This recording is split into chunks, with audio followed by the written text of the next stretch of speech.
ஹalleluya! நம்முடைய ஆண்டவராகிய இயேசுவின் நாமத்தில் உங்களுக்கு வாழ்த்துக்கள். Good morning. வாங்க, இன்னொரு நாளை கொடுத்திருக்கிறார் ஆண்டவர். ஆண்டவரை துதிப்பதற்கு, செபிப்பதற்கு, அவருடைய வசனத்தை தியானிப்பதற்கு. வாங்க, ஒரு சிறிய வசன தியானம் ஜெபிப்போம். பரிசுத்தரே, உமக்கு நன்றி ஆண்டவரே. கடந்த வாரமெல்லாம் எங்களை காத்து இன்னொரு புதிய நாளுக்குள் உம்முடைய கிருபை நாளை நடத்தியிருக்கிறீங்க. உம்முடைய பிரசன்னத்தை எங்களுக்கு கொடுத்து இந்த நாள் முழுவதும் உம்மை துதிக்க உதவி செய்யும்படிக்கு கிறிஸ்துவின் நாமத்தில் ஜெபிக்கிறோம் நல்ல பிதாவே, ஆமென். ஆமாங்க, இன்றைக்கு மண்டே இல்ல? முடிஞ்சிருச்சா உங்க பக்தி? அநேகருக்கு சண்டையோட பக்தி முடிஞ்சிருதுங்க. நேற்று ரொம்ப நேரம் ஆலயத்துல இருந்தோம்ல, நிறைய கேட்டுட்டோம்ல, இனி திரும்ப எதற்கு என்பது போல சிலர் இருப்பது கவனிக்கிறோம். மண்டே வந்தவுடன் அநேகர் ரிலாக்ஸ் ஆயிடுறாங்க. ஈவன் நம்ம லைவ்ல கூட குறைவா தான் ஜாயின் ஆகுறாங்க. என்னவாம், அதிக வேலையா? என்ன மீண்டும் உத்தியோகங்கள், ஸ்கூல்ஸ் மற்றும் வீட்டு வேலைகள், எவ்வளவு வேலை இருந்தாலும் ஆண்டவருக்கு நேரம் கொடுக்கணும். அநேக காரியங்கள் செய்து கொண்டிருந்த மார்த்தாளிடம் ஆண்டவர் என்ன சொன்னாரு? மார்த்தாளே, மார்த்தாளே, நீ அநேக காரியங்களை குறித்து கவலைப்பட்டு கலங்குகிறாய், ஆனால் தேவையானது ஒன்றே. முதல் இடத்தை கர்த்தருக்கு கொடுங்க. எத்தனையோ முறை சொல்லியிருக்கிற ஒரு பக்தன் சொல்லுவாரு, எனக்கு இன்றைக்கு அநேக வேலை இருக்கிறதுனால அதிக நேரம் நான் ஜெபிக்க வேண்டும், பொழுதே என்னுடைய காரியங்கள் எல்லாம் வாய்க்கும். ஆமா, வேலை பலுல விழுந்து பக்தி வழிபாடுகளை செய்து கொண்டு இருதயத்தை குறித்து அலட்சியமா இருக்கிறோம். நாம ஆலயத்துக்கு சென்றோம், பாடல் பாடினோம். ஒருவேளை நீங்க கொயர்ல இருக்கிறீங்களோ என்னமோ, சிலர் சண்டே ஸ்கூல் டீச்சர்ஸோ என்னமோ, சிலர் வசனத்தை ஷேர் பண்றீங்களோ என்னமோ, சிலர் அஷரர்ஸா இருக்கிறீங்களோ என்னமோ, ஆலயத்துல ஹெல்ப் பண்றீங்க, இசைக்கருவிகளை வாசிக்கிறீங்களோ என்னமோ, ரொம்ப சீனியர் விசுவாசிகளோ என்னமோ. நல்லா இருக்குன்னு ஆலயத்துல ஒரு வேகத்துல போகிறோம். ஆனா இருதயத்தை பரிசோதித்து பாக்குறோமா? வசனத்தை வாழ்க்கைக்கு பொருத்தி கொள்ளுகிறோமா? முதல்ல நீங்க மனம் திரும்பிட்டீங்களா? ஞான ஸ்நானம் பெற்றீங்களா? என்னங்க எப்பவுமே கேட்காததை கேக்குறீங்களேன்னு சொல்றீங்களா? அப்பப்போவாது கேட்கணும்லங்க. 2 வருஷமா வசனம் கேட்கிற நீங்க ஆவிக்குரிய வாழ்க்கையில் எப்படி இருக்கிறீங்கன்னு தெரிந்து கொள்ள வேண்டிய கடமை, இப்படி இருக்க வேண்டும் என்று உங்களுக்கு தெரியப்படுத்த வேண்டிய தேவை எனக்கு இருக்கிறது இல்லையா? தேவனுக்கு கணக்கு கொடுக்கணும்லங்க உங்க விஷயமா. அதற்கு தான் கேட்கிறேன். ஞானஸ்நானம் பெற்றன்னு சொல்றவங்க அநேகர் இருக்கிறாங்க. ஆனால் அதற்கு ஏற்றபடி ரட்சிக்கப்பட்டு அந்த சாட்சியுடையவங்களா இல்லங்க. எடுத்துக்காட்டுக்கு அப்போஸ்தலர்ல மாய வித்தைக்காரன் சீமோன் ஒருவன் இருக்கிறான். மனுஷங்களை மாயம் செய்து தன் பக்கமாக திருப்பிக் கொள்ளுகிறான். இவன் தான் தேவனுடைய பெரிய சக்தி என்று ஜனங்க ஏமாறுகிறாங்க. அந்த நேரத்தில் பிலிப்பு, சுவிசேஷகனாகிய பிலிப்பு சென்று இயேசுவை குறித்து சொன்னார். இயேசுவின் சுவிசேஷத்தை கேட்ட உடனே, இயேசுவின் நாமத்தில் அற்புதங்கள் நடப்பதை பார்த்த உடனே ஜனங்கள் எல்லாரும் இயேசு ஆண்டவரின் சுவிசேஷத்தை கேட்டு ஞானஸ்நானம் பெற்று விட்டாங்க. தன்னிடத்திலிருந்து அனைவரும் ஞானஸ்நானம் பெற்று பிலிப்புவின் இடத்துக்கு போவதை பார்த்து அந்த மாயக்காரன் சீமோனும் நம்பினானாம், ஞானஸ்நானம் பெற்றானாம். அல்லேலூயான்னு சொல்லலாம். ஞானஸ்நானம் பெறுவது என்னங்க? தண்ணியில மூழ்குவது, வெளியே வருவது தானே. அது வெளியே நம்ம காண்பிக்கிற ஒரு அடையாளம், ஒரு சாட்சி, அவ்வளவுதான். அட, ஞானஸ்நானம் எடுத்தா ஆள் மாறிட்டாங்கன்னு, மதம் மாறிட்டாங்க, ஜாதி மாறிட்டாங்கன்னு என்னென்னமோ சொல்றாங்க. முதல்ல யாரையும் மாற்றுவதற்கு, அவங்க பெயரை மாற்ற, அவங்க கலாச்சாரத்தை மாற்ற இயேசு கிறிஸ்து இந்த உலகத்துக்கு வரலங்க. இயேசு ஆண்டவர் வந்தது இருதயம் மாற வேண்டும் என்று சொல்லுவதற்கு. சொல்ல மட்டும் இல்ல, இருதயங்களை மாற்றக்கூடிய வல்லமை அவருக்கு மட்டுமே இருக்கு. நம்முடைய பாவ இருதயம் இயற்கையாகவே நம்ம பாவிகள்னு எல்லாரும் ஒத்துக்கிறாங்கல்லங்க. அந்த நிலையிலிருந்து விடுவிப்பதுதான் இயேசு கிறிஸ்து செய்கிற பெரிய காரியம். அவர் சிலுவையில நம்முடைய பாவங்களுக்காக பாவ நிவாரண பலியாய் ஜீவனை கொடுத்ததினாலே, அவர் சிந்தின இரத்தத்திலே நமக்கு பாவ மன்னிப்பு கிடைக்கிறது, புதிய வாழ்க்கை உண்டாகிறது. இந்த மாயவித்தைக்காரன் அங்கே பேதுருவும் யோவானும் வருவதை பார்த்து, அந்த பேதுரு யோவானிடத்தில் பணப்பையை அவன் எடுத்துக்கொண்டு சென்று அந்த பணத்தை அவர்களுக்கு முன்பாக வைத்து, நான் எவன் மீது கைகளை வைக்கிறேனோ அவன் பரிசுத்த ஆவியை பெறத்தக்கதாக எனக்கு கட்டளை கொடுங்க, அதிகாரம் கொடுங்கன்னு கேட்டானாம். உங்க வேதத்தை எடுத்துக்கொள்ளுங்க. அப்போஸ்தலரின் நடபடிகள் 8வது அதிகாரம். 18வது வசனம் இல்ல 19 வாசிப்போம். நான் எவன் மேல் என் கைகளை வைக்கிறேனோ அவன் பரிசுத்த ஆவியை பெறத்தக்கதாக எனக்கும் இந்த அதிகாரத்தை கொடுக்க வேண்டும் என்றான். அப்படின்னா இதுவரை மாய வித்தையில சம்பாதித்தான், இப்பொழுது ஆவியானவரை காரணம் காட்டி வியாபாரம் செய்யலாம் என்று நினைக்கிறான் போல இருக்கு. நான் ஆவியானவரை பெரும்படி செய்யுங்கன்னு சொல்லியிருந்தா அது வேற மாதிரி. நான் யார் மீது கை வைப்பேனோ அவங்களுக்கு பரிசுத்த ஆவியானவர் அவரை அவர்கள் பெற்றுக்கொள்ளும்படிக்கு எனக்கு அதிகாரம் கொடுங்கன்னு கேட்கிறான்.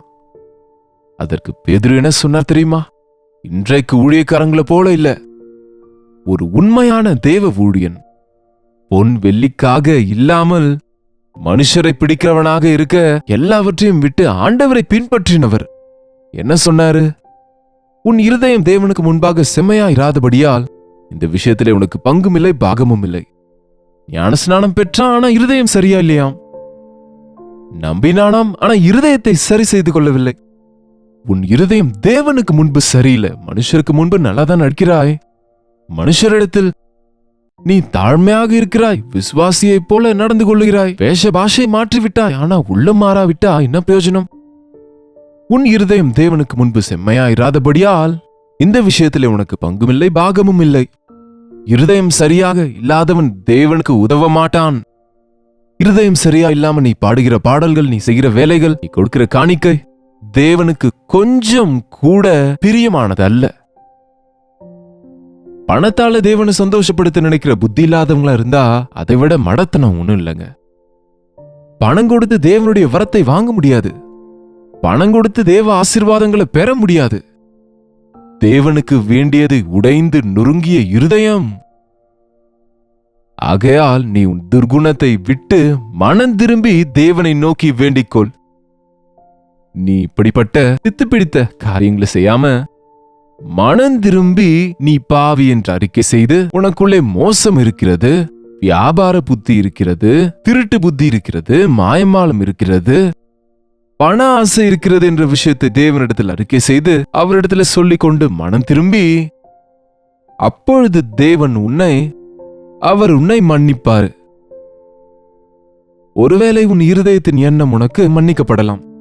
நீ கசப்பான பிச்சிலும் பாவக்கட்டிலும் அகப்பட்டிருக்கிறதாக காண்கிறேன் என்றான்.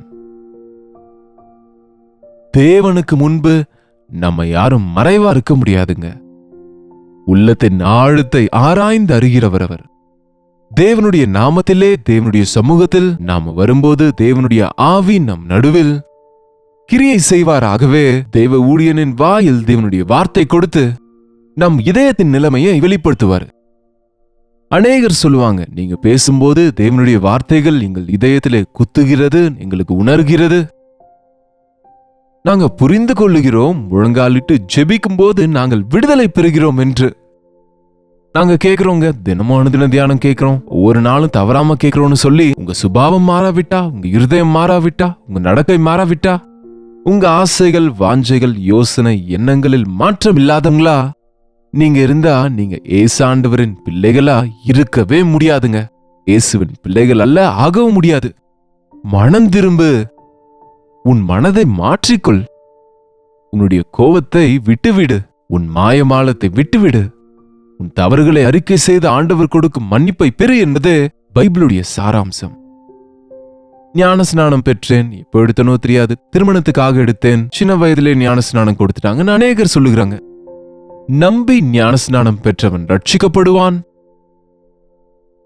ரட்சிக்கப்பட்ட பிறகு நீங்க பாவ மன்னிப்பை பெற்று நீங்க ஞானஸ்நானம் பெறணும். இங்க அப்போஸ்தலர் நடபடிகள் 2:38 கிளியரா இருக்கு பாருங்க.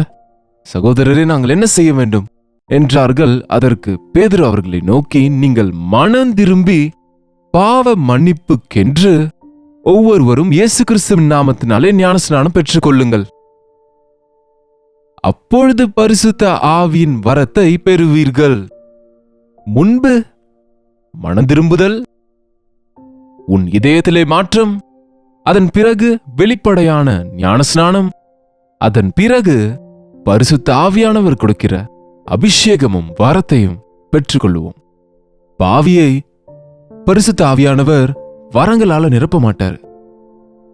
பைத்தியக்காரனுக்கு கத்தியை கொடுத்தா என்ன செய்வான்? உன் இருதயம் சுத்திகரிக்கப்படாமல், உன் வாழ்க்கை மாறாமல் நீ தேவ வல்லமை பெற்றா தவறாக பயன்படுத்தி விடுவாய். அதற்குதான் முதல்ல மனம் திரும்புதல். ஒருவன் மனம் திரும்பினால் ஒழிய தேவனுடைய ராஜ்யத்தை சுதந்திரிக்க முடியாது என்று தேவன் தெளிவா சொன்னாரு. அநேகருக்கு சந்தேகம், மனம் திரும்புதல்னா எப்படி பெற வேண்டும்? தேவ சமூகத்தில் உட்கார்ந்து, ஆண்டவரே எனக்கு புதிய இருதயத்தை கொடுங்க, என் பாவங்களை எனக்கு காண்பீங்க என்று ஜெபியுங்க.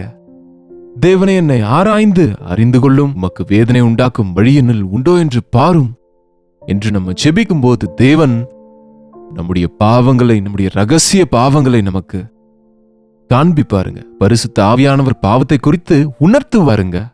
சாதாரணமா ஒருத்தங்க பாவின்னு ஒத்துக்க மாட்டாங்க, அவங்க நல்லவங்க தான் நினைப்பாங்க. ஆனால் தேவனுடைய ஆவியானவர் செய்கிற முதல் காரியம் என்னன்னா, பாவத்தை குறித்து உணர்த்துவாரு. நீதியை குறித்து, அப்படின்னா எப்படி இருக்க வேண்டும், எவ்வளவு நீதியுள்ள ஒரு ஆண்டவர், எவ்வளவு பரிசுத்த ஆண்டவர், எவ்வளவு பரிசுத்தமாக இருக்கணும், நம்ம எப்படி இருக்கிறோம், அவர் எப்படி இருக்கிறார்னு தெளிவாக உணர்த்தப்படுவதனாலே நமக்கு மனஸ்தாபம் உண்டாகும். அதன் பிறகு பரிசுத்த ஆவியானவர் தீர்ப்பை குறித்து, தேவன் கொடுக்கும் இந்த பெரிய ரட்சிப்பை அலட்சியப்படுத்தினா பயங்கரமான தீர்ப்பு இருக்குங்க. It's not an option. ரட்சிப்பை பெற்றா பெரு, இல்லனா இல்லன்னு நினைக்க முடியாது. விசுவாசித்து ஞானஸ்நானம் பெற்றவன் ரட்சிக்கப்படுவான், விசுவாசியாதவன் ஆக்கினையை பெறுவான். கிறிஸ்து உனக்காக ஆயத்தப்படுத்தின நிவாரணத்தை நீ ஏற்றுக்கொள்ளாவிட்டால், அவர் சிந்தின இரத்தத்திலே நீ சுத்திகரிக்கப்படும்படி உன்னுடைய பாவங்களை அறிக்கை செய்து நீ விட்டுவிடாவிட்டால் என்ன ஆகும்? நீ இன்னும் உன்னுடைய பாவங்களிலேயே இருப்பாய்.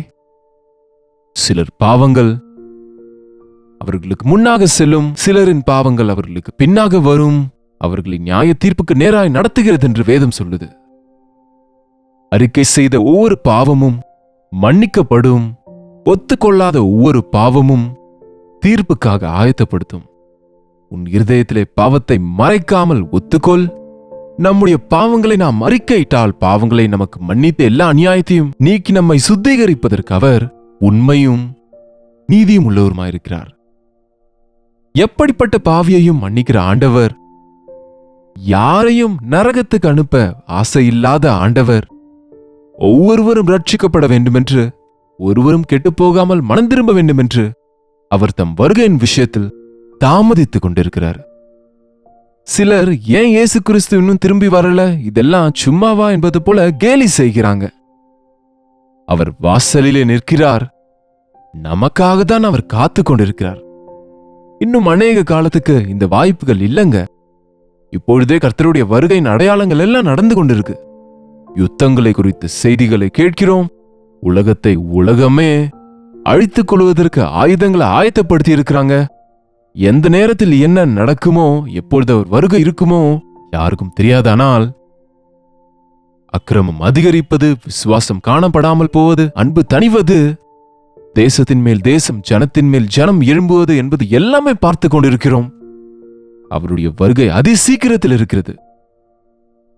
மனம் திரும்பி அவர் வரும்போது அவரோடு சேர்ந்து கொள்கிற கூட்டத்திலே இருக்கும்படியாக இன்றைக்கு ஆயத்தப்படுங்க. நீங்க எத்தனை வருஷமா வசனம் கேட்கிறீங்களோ, உங்க இருதயம் மாறினதா, உங்க சுபாவம் மாறினதா? ஒரு நாள் லீவ் எடுங்க. ஒரு நாள் உங்க டியூட்டிக்கு போகாதீங்க. உங்க வேலைகளை பக்கத்துல வைங்க. முழங்காலில் விழுந்து அவர் சமூகத்தில் உங்க இதயத்தை ஊற்றி விடுங்க. சில மணி நேரம் உட்காருங்க. பரிசுத்த ஆவியானவர் தெளிவாக பாயிண்ட் பை பாயிண்ட் நீங்க செய்த தவறுகள் எல்லாம் உங்க கண்களுக்கு முன்பாக கொண்டு வருவாரு. All that you need to say, நீங்க சொல்ல வேண்டியதெல்லாம், ஆண்டவரே என்ன மன்னிங்க, என்ன மன்னிங்க, என்ன மன்னிங்க என்ற அடுத்த நொடி அவர் மன்னித்தேன் என்ற உறுதியை கொடுப்பாரு. அந்த பாவத்தின் கில்ட்டிலிருந்து, பாவத்தை குற்றப்படுத்துகிற இருதயத்திலிருந்து விடுதலையை கொடுத்து அந்த ரட்சிப்பின் சந்தோஷத்தை கொடுப்பாரு. ரட்சிப்பின் சந்தோஷத்தை குறித்து எவ்வளவு நேரம் சொன்னாலும் உங்களுக்கு புரியாது. அதை நீங்க பெறும்போதுதான் உங்களுக்கு தெரியுங்க. பாவ சுமையிலிருந்து விடுவிக்கப்பட்டு ரட்சிக்கப்பட்டேன் என்ற அனுபவம் உங்களுக்கு இல்லாவிட்டா, இன்றைக்கே உங்க இருதயத்தை தேவனோடு சரி செய்யுங்க. நீங்க இதற்கு முன்பே நான் மாறிவிட்டேன், நான் மனம் திரும்பி விட்டேன் என்று நினைத்தால், இன்னொரு முறை உங்களை நீங்க பரிசோதித்து பாருங்க. ரட்சிப்பு என்பது ஒரு முறை, ஆனா ஞானஸ்நானம் ஒரு முறை. ஆனா மனம் திரும்புதல் ஒவ்வொரு நாளும் நம்ம பெற வேண்டியிருக்கு. ஒவ்வொரு நாளும் நம்ம தேவனுக்கு தூரமாகும் போது, தேவனை மறக்கும் போது, தேவனை விட்டு பிரியும் போது, தேவனை துக்கப்படுத்தின போது, அந்த விஷயங்களை நம்ம திருத்திக் கொண்டு சீர்படுத்திக் கொண்டு நேரான வழியிலே தேவ ராஜ்யத்தின் வாரிசுகளாக நடக்க வேண்டியது இருக்கிறது. அப்படிப்பட்ட கிருபையை தேவன் நமக்கு கொடுப்பாராக. ஜெபிப்போம். பரிசுத்தரே, அன்புள்ள தகப்பனே, கிறிஸ்தவர்கள் என்று சொல்லி திருப்தி ஆகாமல் ஞான ஸ்நானம் பெற்றுவிட்டும் என்று அங்கேயே நின்று விடாமல் எங்கள் இருதயம் உமக்கு முன்பாக சரியாக இருக்கிறதா என்று ஒவ்வொரு நாளும் பார்த்து கொள்ள உம்முடைய வசனம் என்னும் கண்ணாடியில எங்களை நாங்கள் பார்த்து கொண்டு உம்முடைய சமூகத்தில் முழங்காலிட்டு ஜெபிப்பதன் மூலம் முக வெளிச்சத்தில் எங்கள் ரகசிய பாவங்களை அறிந்து கொண்டு பரிசுத்த ஆவியானவர் எங்களை உணர்த்துகிற ஒவ்வொரு பாவத்தையும் அறிக்கையிடவும் விட்டுவிடவும் சுத்த இருதயத்தை பெற்று பரிசுத்த ஆவியின் வல்லமையை பெற்று பரிசுத்தராய் உமக்கு பிரியராய் உம்முடைய ராஜ்ய வாரிசுகளாக வாழும்படியாக எங்கள் ஒவ்வொருவருக்கும் உதவி செய்யும்படிக்கு கிறிஸ்துவின் நாமத்தில் ஜெபிக்கிறோம் பிதாவே. ஆமென். பிதாவாகிய தேவனுடைய அன்பும் குமாரனாகிய இயேசு கிறிஸ்துவின் கிருபையும் பரிசுத்த ஆவியானவருடைய அந்யோன்யமும் ஐக்கியமும் கூடி வந்திருக்கிற நம் அனைவருக்கும் இப்பொழுதும் சதா காலமும் துணையாக இருப்பதாக. ஆமென். தேவனுக்கு ஸ்தோத்திரம். நீங்க மனம் திரும்பிட்டீங்களோ இல்லையோ? நீங்க எப்படி மனம் திரும்பணும்னு இன்னும் உங்களுக்கு சந்தேகங்கள் இருந்தா அந்த விஷயத்தை எங்களுக்கு தெரியப்படுத்துங்க. நாங்க உங்களுக்கு உதவியாக அறிவுரைகளை கொடுக்க உங்களுக்காக நாங்க ஜெபிக்க ஆயத்தமாக இருக்கிறோம். டாக்டர் ஜெயபால் தமிழ் யூடியூப் சேனலை இன்னும் நீங்க சப்ஸ்கிரைப் பண்ணாம இருந்தா இன்றைக்கே நீங்க சப்ஸ்கிரைப் பண்ணுங்க. உங்களுடைய ஜெப தேவைகள் விண்ணப்பங்களுக்காக நீங்க 8939801234 என்ற எண்ணுக்கு ஒரு டெக்ஸ்ட் அல்லது வாய்ஸ் மெசேஜ் மூலமாக நீங்க வாட்ஸ்அப் அனுப்புங்க. உங்களுக்காக நாங்க விண்ணப்பிக்கிறோம். நீங்களும் ஜெபிங்க. தேவன் அற்புதமான காரியங்களை செய்வார். கர்த்தருக்கு சித்தமானால் நாளைக்கு இதே அனுதின தியான நிகழ்ச்சியில் உங்களை கர்த்தரின் வார்த்தையோடு சந்திக்கிறேன். அதுவரை கர்த்தருடைய கிருபை உங்களுக்கு துணையாக இருப்பதாக.